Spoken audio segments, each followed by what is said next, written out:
Olá, pessoal, tudo bem? Então, hoje nós entramos para o quarto módulo e nós vamos estudar palavra e discernimento.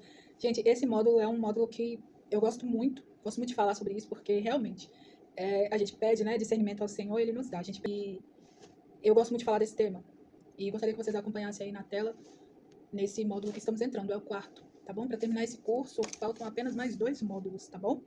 Então, vamos lá? Acompanhe o material aí na tela.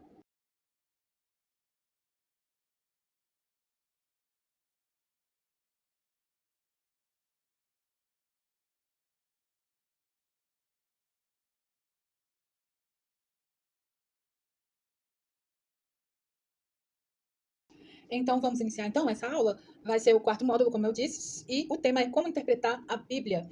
E eu gosto muito, como eu disse, dessa matéria. A gente sabe que tem por aí muitas Bíblias, muitas versões, né? E muitas delas trazem alguns estudos, alguns adendos lá embaixo de pessoas que querem complementar, né? Colocar lá embaixo uma nota, alguma coisa assim sobre a Bíblia, alguma curiosidade. E nós vivemos nessa geração mesmo, né? Onde possui essas várias Bíblias. Mas a gente sabe também que existe um pouco conhecimento. Muitas Bíblias, muitas versões, muitos estudos, porém, pouco conhecimento. O que eu quero dizer? Nós temos material à vontade para nós. Né? A gente pode ir lá escolher uma Bíblia do jeito que a gente acha que vai ser bom para a gente. É uma Bíblia de estudo, ou é uma Bíblia direcionada para a mulher, a Bíblia do homem, a Bíblia do adolescente, Bíblias infantis, enfim. Mas as pessoas, em geral, têm tido pouco conhecimento a respeito das Bíblias, né? Hoje existem muitas, milhares de pregações, vídeos, mensagens, mas nem tudo que parece bíblico vai ser bíblico, tá bom? Presta bem atenção nisso. Nem tudo que parece ser bíblico vai ser bíblico, vai ser a palavra de Deus. E como que você vai saber discernir essas coisas? Conhecendo a palavra de Deus. O nosso tema, né, esse mês, o módulo 4, palavra e discernimento. Como que a gente vai discernir isso? Conhecendo, entendendo, interpretando a Bíblia. Uma das pessoas que nós sabemos estar ali registrada em Mateus, que conhecia muito da Bíblia, é o próprio Satanás. Ele conhece muito da Bíblia. E eu vou mais longe. Ele conheceu o próprio Jesus, que é a palavra de Deus. Ele conhece todo esse universo aí, o reino de Deus. Ele sabe, ele esteve lá. Então ele sabe muito da Bíblia. E quando ele foi tentar Jesus lá no deserto, como eu disse, está relatado ali em Mateus, ele tentou Jesus usando a palavra de Deus. Exatamente. A diferença é que Jesus interpretou corretamente aquilo que o diabo usou fora do contexto. E aí é que está. Nós temos visto hoje muitas pessoas subindo ao altar, usando a Bíblia ao seu modo. Estão adaptando o que está na palavra de Deus àquilo que elas querem, que elas desejam, ou àquilo que elas dizem que recebeu um dia alguma iluminação de Deus. E não deixa a própria palavra de Deus moldar aquela pessoa. Pelo contrário, elas querem colocar a palavra de Deus dentro de um molde próprio, dependendo do que ela quer, do que ela quer alcançar, do que ela acredita ali. Então ela molda a palavra de Deus àquilo. E é um risco muito grande, porque aí você passa a se enquadrar a uma seita. Cuidado, tá bom? Então isso vai nos ensinar de verdade o que é importante, que nem sempre a gente conhecer versículos demais vai significar que você conhece a palavra de Deus, tá bom? Até aqui, estamos tranquilos? Vamos então continuar aqui, ó. A gente sabe que existe, né, uma diferença bem grande entre ler a Bíblia, conhecer a Bíblia e interpretar a Bíblia. Tem pessoas que leem muito a Bíblia, mas têm uma vida que não testemunha sobre a Bíblia. Quem que é a Bíblia? É a palavra de Deus. Quem é a palavra de Deus? É o próprio Jesus. Então, nós lemos muito de alguém, mas não vivemos como aquela pessoa. Nós lemos muito sobre alguém, mas não interpretamos, não entendemos o que aquele alguém quis nos ensinar e assim a gente poder replicar, viver, manifestar a palavra dele. E essa diferença ela é gritante. Não é sobre ler demais. Não é sobre conhecer demais. Mas é sobre aplicar, é sobre ler, entender, interpretar, aplicar na nossa vida, tá bom?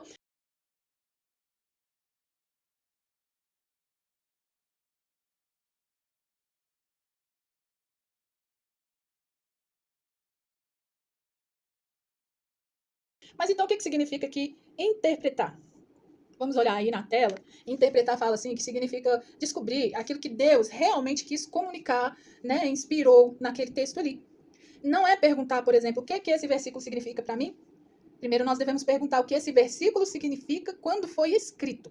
O que esse versículo está dizendo quando ele foi escrito ali, naquela localidade, naquele tempo, para aquela região, para aquela pessoa? O que esse versículo está dizendo? Isso é interpretar.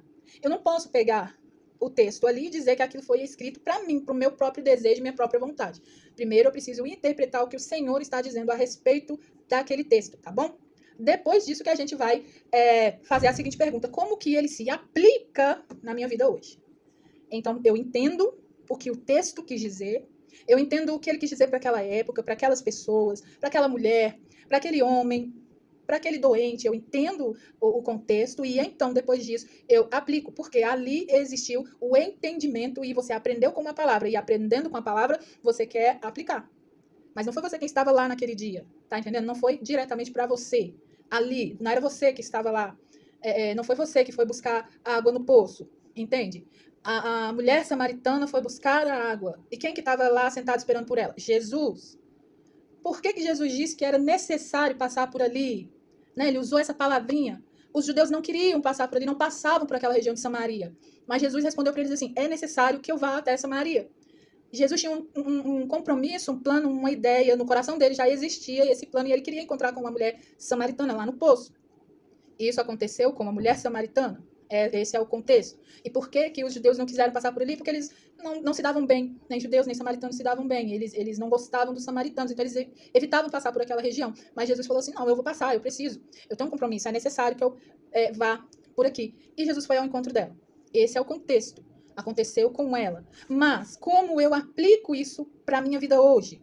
O que eu aprendo com isso? Eu aprendo que Jesus é aquela pessoa que se ele tiver que alcançar alguém, ele não vai olhar picuinhas, sabe?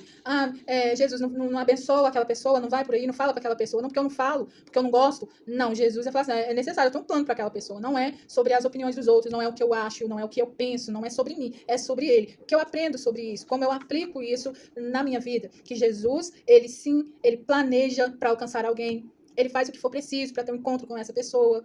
Ele espera por essa pessoa, ele fica ali aguardando até que ela apareça ali. Então, é sobre isso que o texto está falando e que a gente pode aplicar para a nossa vida.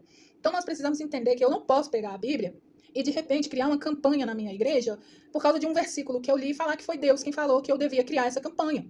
Eu não posso fazer isso. Isso é errado. É tirar um texto fora do seu contexto e então vou criar um pretexto para o que eu quero, para reforçar aquilo que eu imagino ser. Entende? Nós precisamos tomar muito cuidado. Essas campanhas, esses movimentos, cultura de igreja, sabe? Prestem atenção, olhem e analisem com base na Bíblia. Pode ser que você vai ter uma missão muito grande de tentar abrir os olhos daquele local, mas a sua missão vai ser entregue, você deixa a palavra de Deus, confronta, deixa ali que o Senhor fale, mas enfim, é sobre a palavra de Deus. Você também usa a própria palavra de Deus para levar a verdade para aquele lugar. Ouviu? Não ouviu? Não? Segue, porque é isso que Jesus ensina também. Tá bom? Tomem cuidado com isso. Nós precisamos muito, muito mesmo tomar cuidado. Tá na Bíblia? Isso aqui faz parte. Tá na Bíblia? Isso aqui faz parte da palavra de Deus? Como eu aplico isso na minha vida hoje? As pessoas não estão tendo cuidado com isso. Estão criando e inventando nomes e coisas e nomes de igrejas sabe, doutrinas. Isso é muito sério. Cuidado, tá? Muita seita se levantando por aí. Vamos tomar cuidado com isso, tá bom?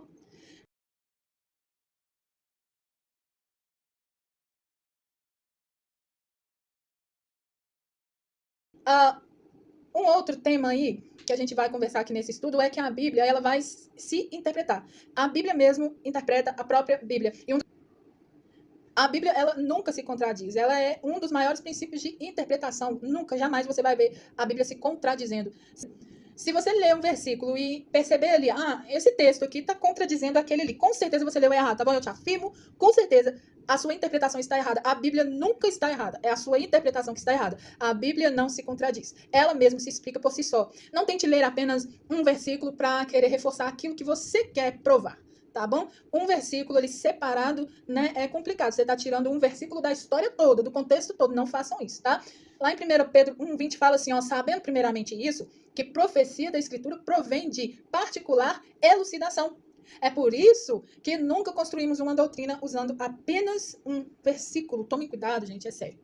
Muito cuidado, tá? Toda doutrina ela precisa aparecer em vários textos, tá bom? E nós vamos falar aqui, eu vou dar exemplos aqui para vocês. Por exemplo, o amor de Deus. Ele vai aparecer em João 3,16, em Romanos 5,8 e 1 João 4,9, 10. Mas então Deus tem amor? Deus é o próprio amor, diz a palavra de Deus. Deus é amor, ele é o próprio amor. Essa doutrina também é esquisita? A Bíblia mesmo se explica. Ela se explica. Ela usa textos de João, textos de Romanos, textos de 1 João, para poder reforçar isso que ela fala. Então, ele a palavra de Deus é a verdade, tá?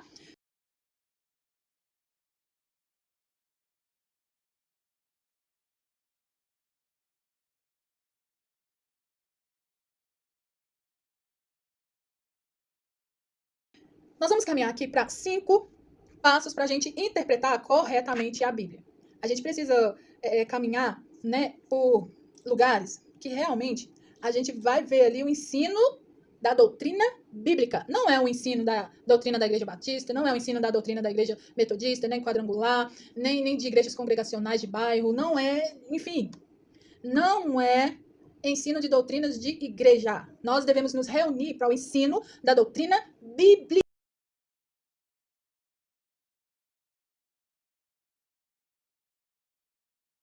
Nós vamos caminhar aqui para 5 passos para a gente interpretar corretamente a Bíblia. A gente precisa caminhar, né, por lugares que realmente a gente vai ver ali o ensino da doutrina bíblica. Não é o ensino da doutrina da Igreja Batista, não é o ensino da doutrina da Igreja Metodista, nem quadrangular, nem de igrejas congregacionais de bairro, não é, enfim, não é ensino de doutrinas de igreja. Nós devemos nos reunir para o ensino da doutrina bíblica. Qual que é a dificuldade nisso, gente? Isso me deixa nervosa mesmo. Qual que é a dificuldade de se estudar e ensinar a doutrina da Bíblia? Por que eu acho tão mais importante ensinar a doutrina da minha igreja do que o ensino da doutrina bíblica? Talvez por isso as igrejas não crescem. Pensa.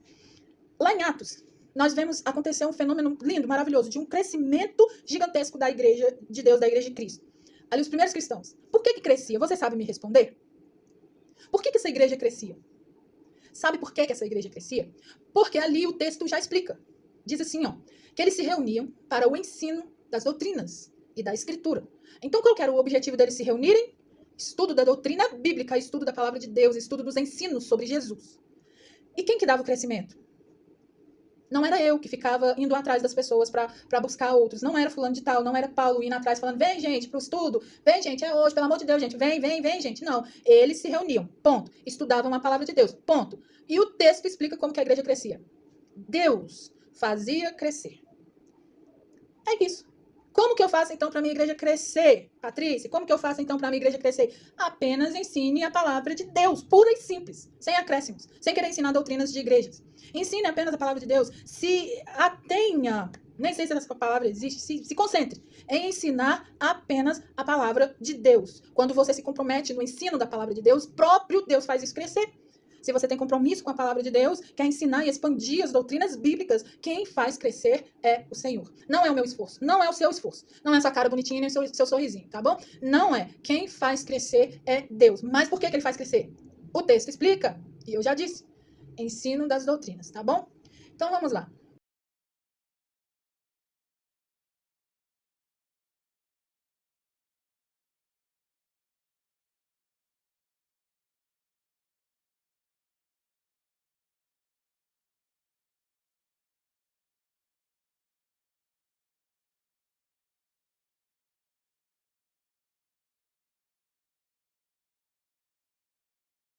No 1, como a gente deve interpretar corretamente a Bíblia, está escrito aí assim, observe o contexto.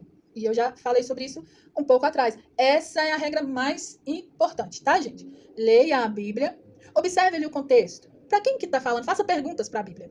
Exemplo, quem que está falando isso? Para quem que ele está falando? Por que que ele está falando isso?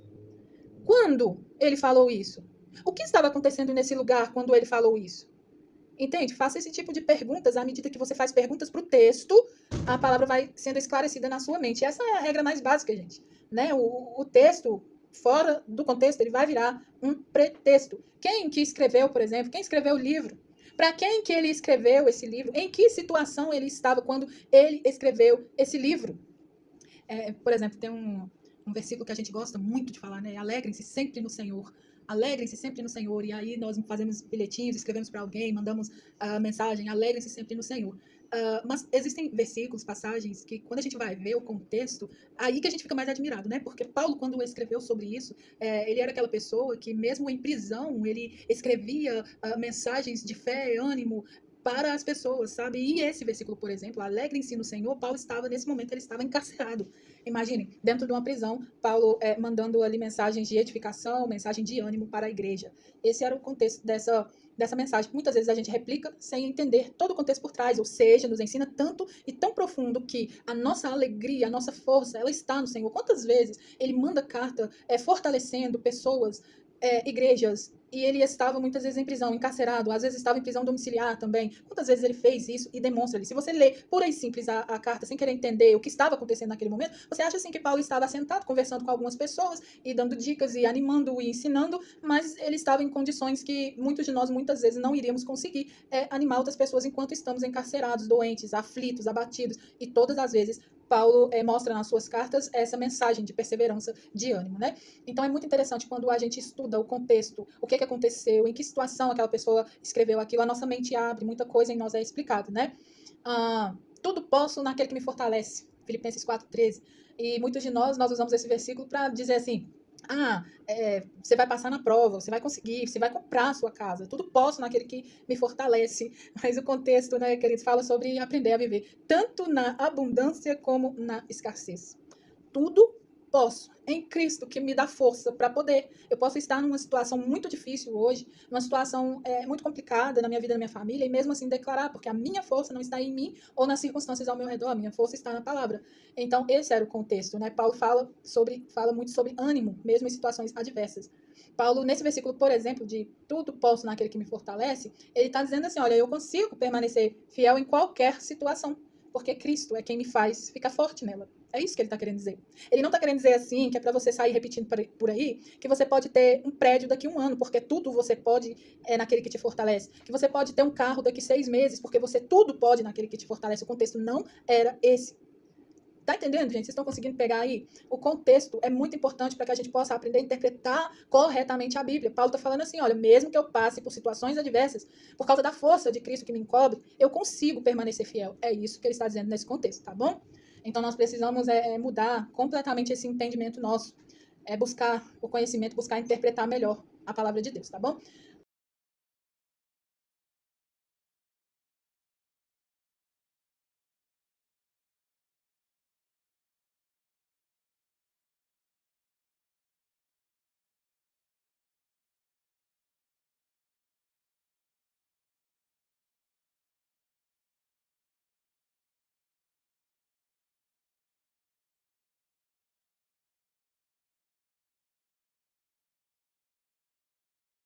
O segundo passo aí para a gente poder interpretar melhor a Bíblia é a gente descobrir ali o gênero literário dela. Patrícia, o que é isso? É a forma com que aquele texto foi escrito. Nem toda a Bíblia ela foi escrita do mesmo jeito. Ela possui diferentes estilos, né? Nem toda a Bíblia foi escrita do mesmo jeito. Ali possui diferentes estilos de escrita. Vocês já perceberam? De um autor para o outro muda o estilo de escrita, a forma com que foi escrito. Por exemplo, a narrativa, ela vai contar sobre acontecimentos. E aí nós podemos citar aqui Gênesis, Êxodo, próprio Atos, né? Vai contar sobre acontecimentos. Ele está narrando o que está acontecendo ali. E nem tudo que aconteceu ali virou um mandamento. Exemplo, Juízes, por exemplo, relata muitos pecados. Isso não significa que Deus aprova aquelas atitudes ali. Mas tem livros também, por exemplo, que vai ser numa escrita mais poética, né? Vai ser na poesia, e aí nós podemos citar aqui salmos, cânticos, ali utiliza várias metáforas, né? Por exemplo, o Senhor é o meu pastor. Usa essa metáfora do pastor, né? Deus é literalmente esse pastor e nós somos as ovelhas. Entende por quê? Que temos, né, esse apelido carinhoso aí de ovelhas? Porque nós somos as ovelhas do Senhor e ele é o nosso pastor. É uma figura para mostrar o cuidado. Outra escrita que nós vamos perceber também na Bíblia é a escrita profética, são as profecias. E então ali nós vamos ver Isaías fazendo isso, Ezequiel, o livro de Apocalipse conta muito sobre profecias e ali também há muitas figuras, símbolos, uma linguagem totalmente profética. E nem tudo deve ser entendido de forma literal, né? Nem tudo ali, muitas versículos que nós vamos ver ali, por exemplo, em Apocalipse, tem muitas figuras e não dá para a gente entender totalmente como literal, né? Vou citar aqui para vocês, por exemplo.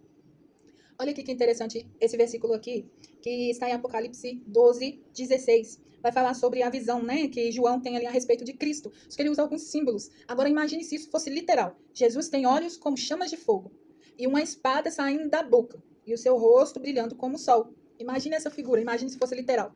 Mas não, são figuras que vão demonstrar, vão transmitir ali poder, autoridade, vai transmitir a glória de Deus, tá bom? Então, nem tudo na Bíblia vai ser literal, vai ter muitas dessas figuras, tá ok? Outra escrita interessante é a escrita em forma de cartas, e aí nós vamos falar sobre Romanos, Efésios, Tiago, foram escritas para resolver problemas específicos das igrejas ali, eram cartas enviadas àquelas igrejas ali, tá bom? Nós vamos agora para o ponto 3 aqui, de 5 passos para a gente interpretar corretamente a Bíblia. E no 3 aqui, vai falar sobre a gente descobrir o significado das palavras. Eu gosto muito de fazer isso. Você pega, leu lá o livro, anota algumas palavras que para você ficou difícil de compreender, anota elas. Depois você busca o significado, a definição daquelas palavras. E algumas palavras, elas realmente foram perdendo o sentido original. Exemplo, o conhecer. Na Bíblia, muitas vezes significa intimidade. Adão conheceu Eva, a intimidade, o relacionamento ali entre marido e mulher, o sexo mesmo. E Adão conheceu Eva, tá em Gênesis 4:1. Esse conhecer aqui, muitas vezes, na Bíblia vai significar a intimidade. E não significa apenas saber, né, quem ela era. Não era nesse sentido, era no sentido do sexo mesmo, ali entre o casal, tá bom? Significa um relacionamento íntimo. Outro exemplo que eu quero falar com vocês é o temor do Senhor. Esse temor aqui não significa medo. Esse temor significa reverência, respeito, sabe? É nesse sentido, tá?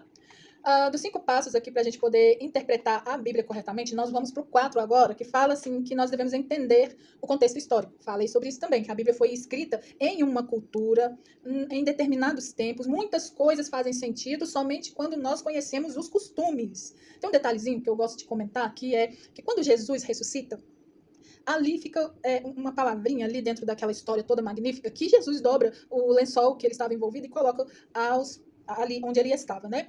E é interessante quando você vai atrás da cultura, quer entender por que a Bíblia achou importante deixar escrito ali que ele dobrou.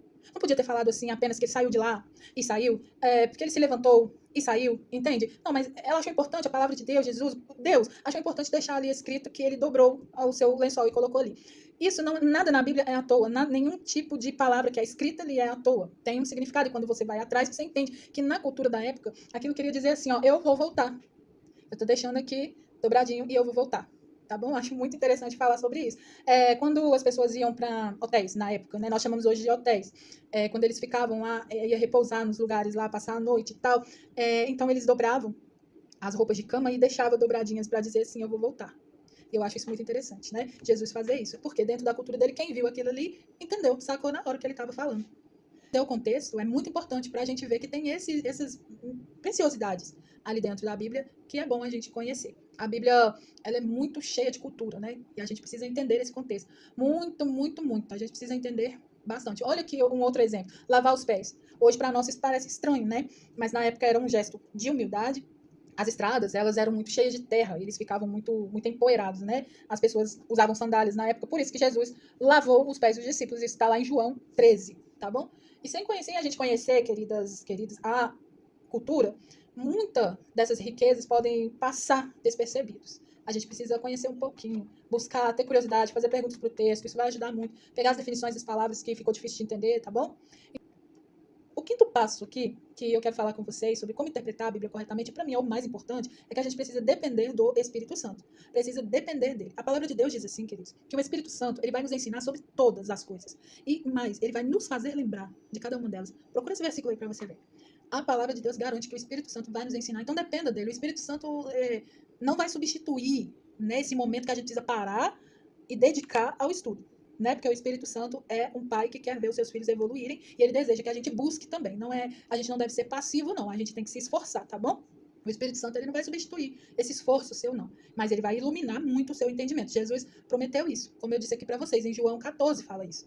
Que ele nos ensinará sobre todas as coisas. Então, sempre, ore antes de estudar. Peça direção a Deus. Antes de gravar esse estudo aqui, por exemplo, eu gosto de falar assim, Senhor, eu não sei como que o Senhor quer que eu fale, eu não sei sobre tudo, eu preciso entender o que o Senhor quer dizer, o que o Senhor quer dizer, me orienta, flui através de mim, me ensina, dependa do Espírito Santo, e ele vai te ensinar, ele vai tomar a sua própria vida, sua voz, sua boca, seu corpo, tudo em você, e ele vai usar para o louvor da glória dele, para que a palavra de Deus se expanda, que outras pessoas ouçam esse ensino e sejam edificadas, tá bom? Então peça sempre discernimento ao Espírito Santo, porque o mesmo Espírito que inspirou os autores, ele ilumina quem lê, tá bom?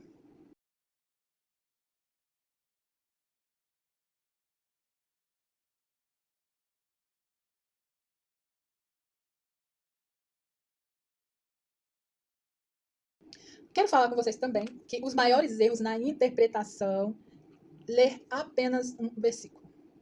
Queridos, nunca construa uma crença usando apenas um texto. Tem gente que nem lê nem o texto, porque o texto é grande para se ler. Então, eles pegam um versículo para reforçar aquilo que está pensando. Eu falei isso no início. Nunca façam isso. Não pegue apenas um texto e vai lá construir uma crença para você, tá bom? Ignorar o contexto também é uma burrice, me desculpe aí, mas ignorar o contexto ali, o que está acontecendo ali, para mim isso é uma burrice, porque foi exatamente isso que Satanás fez, né? Ele citou um salmo para Jesus, para tentar ele, mas Jesus, como conhecia, como entendia da palavra de Deus, respondeu ele com outra palavra da Escritura para rebater aquilo que ele estava falando.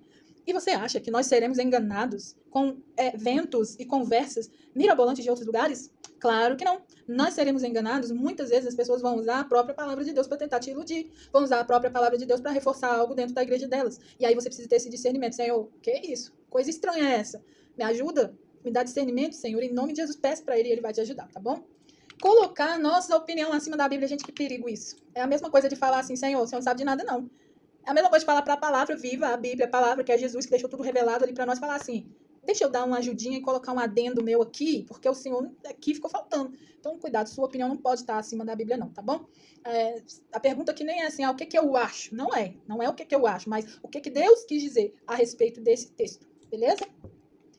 Ler para confirmar o que eu penso. Olha só, às vezes a gente está com uma dificuldade, ou pensando a respeito de algumas coisas ou ideias e aí nós pegamos a Bíblia e queremos que ela confirme aquilo que eu estou pensando. Isso é um erro muito perigoso. E tem pessoas que procuram versículos apenas para defender suas ideias, apenas para isso. E o discípulo verdadeiro faz o contrário, né? Ele muda a sua opinião para obedecer à palavra de Deus. É isso que acontece com o filho de Deus, um nascido de verdade. Ele muda a sua opinião para obedecer a palavra de Deus. E deixa eu te falar, às vezes você estava errado a vida inteira, e tudo bem, querido, graças a Deus que a verdade te libertou. Agora não vai ser a vida eterna, foi por uma vida inteira, mas não foi para uma vida eterna que você ficou enganado. Em algum momento ele te iluminou, permitiu que você fosse liberto, queridos. Fica feliz com isso.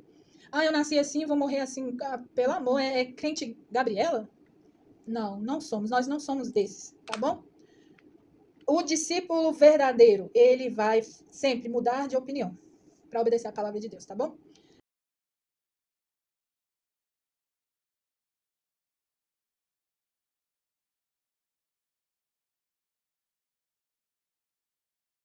E o papel do discernimento aqui no nosso estudo, discernimento, então, é a capacidade dada por Deus para a gente distinguir, diferenciar as coisas, olhar para uma coisa e falar, isso aqui tá bom não, hein? Ó, isso aqui não condiz com o que a palavra diz, não. Como assim? Dois pesos, duas medidas? Para uma coisa, a palavra de Deus serve para reforçar o que você está falando, mas aquilo ali já não vai servir para o que você precisa renunciar. Dois pesos, duas medidas, ela serve de acordo com o que você.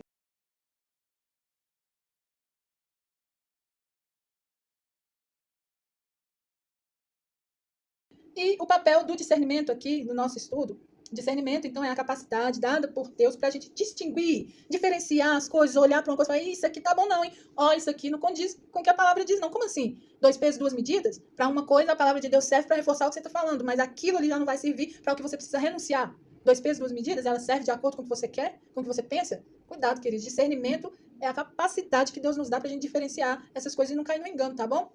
Verdade e erro. A gente vai sempre conseguir distinguir essas coisas. Discernimento é isso.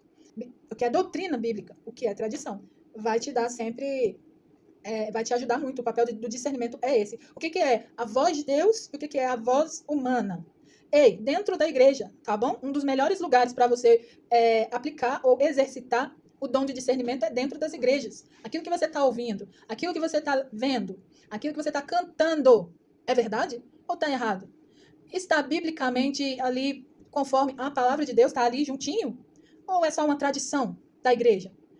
É a voz de Deus ou é a voz de um homem? Discernimento é isso, querido. O que você acha que é discernimento? Procura a definição da palavra. Discernir é distinguir o que é e o que não é. Isso é discernimento. O que é Espírito Santo? O que é emoção? Tá bom? Examinar tudo e retém só o que é bom, mas examine tudo. A palavra de Deus não fala assim, examine algumas coisas, não, examine uma parte, não, examine um pouquinho, não. Ela fala assim, ó, em Tessalonicenses fala, examine tudo e retenha só o que é bom, tá bom? Discernimento não é desconfiança, tá? É a maturidade espiritual. Você tem que ter maturidade para discernir, porque você vai ver coisa ali que você vai, eita, você vai pensar, eita, lasqueira. Discernimento espiritual, então, é muito também, aí vai passar muito por essa área da maturidade espiritual, porque ao discernir, ao distinguir, você vai precisar de maturidade espiritual para poder lidar com aquilo ali. E se não conseguir lidar com aquilo ali, vai precisar de maturidade espiritual para você prosseguir em Cristo, continuar, romper, ir. voar, tá bom? Aqui, ó, como estudar a Bíblia diariamente? Uma forma simples é usar essas 4 perguntas aqui que eu tô deixando aqui no estudo para vocês, tá bom? Tudo que eu tô falando aqui com vocês, eu deixo no estudo aqui, preparo um material e eu posto sempre lá no grupo, tá? Se alguém perdeu algum, só me falar. Mas como estudar a Bíblia diariamente, e a forma mais simples é a gente usar essas 4 perguntas que eu vou deixar aí para vocês. A primeira, o que o texto está dizendo para mim? Então, você vai observar ali os fatos, contexto. O que esse texto está falando? Como é que é isso? Depois, a outra pergunta que você pode fazer é o que o texto significa? Nossa, isso vai te ajudar demais a entender o contexto, tá? Uma outra situação aí, olha, o que esse texto revela sobre Deus? Exemplo, seu caráter, vontades, atributos de Deus, entende? Então, assim, o que esse texto fala de Deus para mim?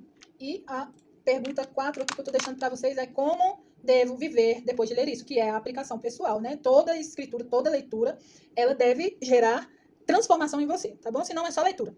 Toda leitura precisa gerar transformação em você. Tem que fazer um clique aí dentro. É você, não é o outro. É a palavra e você. Você tá lendo ali, ó. Lendo. Aí fica lá assim, nossa, esse texto aqui tá parecendo fulano lá da igreja. Nossa, esse outro texto aqui tá parecendo o meu marido. Nossa, esse texto aqui tá parecendo fulano de tal lá do grupo de não sei o que da igreja. Ei, é pra você. A leitura é pra você. Tem que causar um clique dentro de você. Uau, isso aqui tá me ensinando sobre isso. Nossa, tá me ensinando aqui, ó. Meu Deus, esse texto tá falando que Deus fica irado com esses negócios de idolatria, Senhor. Me livra da idolatria, Senhor. Porque eu não quero te aborrecer, não. Eu não quero te deixar triste, não, Senhor. Olha o que esse povo fez, Senhor. Não me deixe fazer o mesmo. É você, querido. Não é sobre o outro, não, tá? Tiago 1 fala assim, ó. Tornai-vos praticantes da palavra e não somente ouvintes. Não adianta só ouvir. Não adianta só ficar repetindo. Tem que praticar. Isso tem que ser sua filosofia de vida. Tem que mudar você, tá bom?